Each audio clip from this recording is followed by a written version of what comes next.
बिस्मिल्लाहिर्रहमानिर्रहीम। अस्सलामु अलैकुम वरहमतुल्लाहि वबरकातुह। कल की वीडियो में वितर वाजिब पढ़ने का मुकम्मल और सही तरीका बयान किया था। आज इन गलतियों को ज़िक्र करूँगी जिनके करने से नमाज में सजदा साफ वाजिब हो जाता है, और सजदा साफ करने का मुकम्मल तरीका बयान करूँगी। तो वीडियो को पूरा देखना है ताकि बात अच्छी तरह समझ आ जाए। तो देखिए, नमाज के वाजिबात में से अगर कोई वाजिब छूट जाए या फिर फ़र्ज़ को अदा करने में ताख़ीर हो जाए। मैंने वाजिबात नमाज पर वीडियो बनाई है, ये जो आई बटन ऊपर नज़र आ रहा है, ये भी देख लें कि नमाज के वाजिबात कौन से हैं। हाँ, तो बात कर रहे थे, अगर कोई वाजिब छूट जाए या फ़र्ज़ को अदा करने में ताख़ीर हो जाए। नमाज के फ़राइज़ का ये आई बटन है, नमाज के फ़राइज़ भी सुन लें।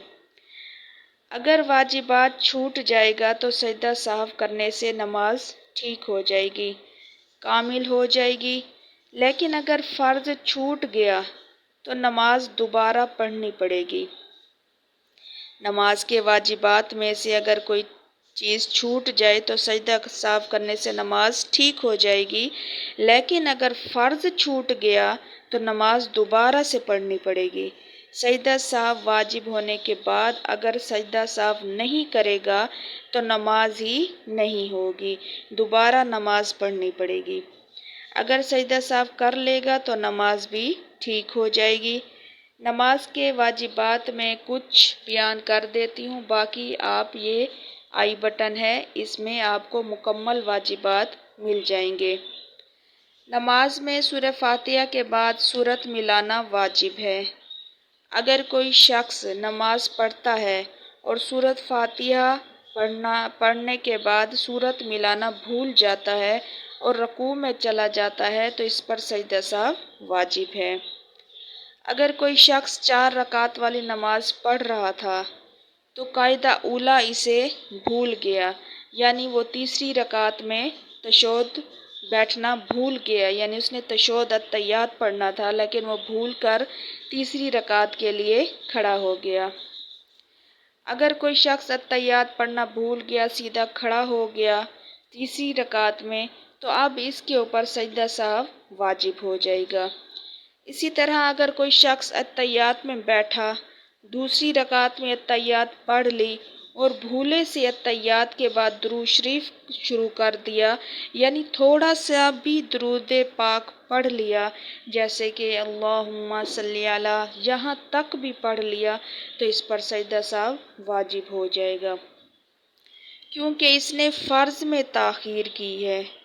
क्योंकि अत्तहियात के बाद इसके लिए हुक्म था कि वो फ़ौरन तीसरी रकात के लिए खड़ा हो जाए, मगर इसने दुरूद पाक शुरू कर दिया और फ़र्ज़ में ताख़ीर हो गई, इसलिए इस पर सजदा साफ वाजिब हो जाएगा।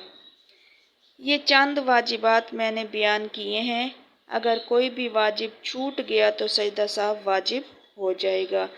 तो अब ये हुक्म है कि आखिर में सजदा साफ करने से, यानी आखिरी रकात में 4 रकात वाली जो रकात पढ़ रहे हैं, तो आखिरी रकात में जाकर सजदा साफ करें। अब सजदा साफ का तरीका समझें। आखिरी कायदा में जब बैठें तो अत्तहियात पढ़ें। जब अत्तहियात पढ़ लें तो दाएं जानिब सलाम फेर दें। जब आप दाएं जानिब सलाम फेरेंगे तो उसके बाद आपने 2 सजदे करने हैं।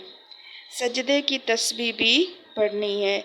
फिर 2 सजदे करने के बाद फिर दोबारा से आपने अत्तहियात पढ़नी है, फिर दरूद पाक पढ़ना है और दरूद पाक के बाद दुआ पढ़नी है, फिर दाएं और बाएं जानिब सलाम फेर देना है। ये सजदा साफ करने का मुकम्मल और आसान और सही तरीका है। अगर वाजिब जानबूझकर छूट गया या छोड़ दिया तो सिरे से नमाज ही नहीं होगी, और अगर भूल कर वाजिब छूट गया है तो सजदा साफ करने से नमाज ठीक हो जाएगी, कामिल हो जाएगी। और इसी तरह आपने सजदा साफ़ करना है जिस तरह मैंने तरीका बताया है, तो आपकी नमाज दुरुस्त हो जाएगी। एक बार फिर बताती चलूँ, आखिरी रकात में अत्तहियात जब बैठेंगे तो अत्तहियात को मुकम्मल पढ़ने के बाद आपने दाएं जानिब एक सलाम फेरना है, दोनों तरफ नहीं, सिर्फ एक सलाम फेरना है अत्तहियात पढ़ने के बाद। फिर आपने जिस तरह आप 2 सजदे करते हैं, तस्बीह पढ़ते हैं, वैसे ही आपने 2 सजदे करने हैं। जब 2 सजदे कर लेंगे तो उसके बाद आपने दोबारा से अत्तहियात पढ़नी है, दुरूद पाक पढ़ना है, दुआ पढ़नी है, फिर दाएं और बाएं जानिब सलाम फेर कर नमाज को मुकम्मल कर लेना है।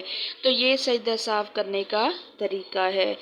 इससे आपकी नमाज में जितनी भी गलतियां हुई होंगी, कमी कोताहियां हुई होंगी, सजदा साफ़ करने से वो दुरुस्त हो जाएंगी। मुझे उम्मीद है कि आपको मेरी बात समझ आ गई होगी।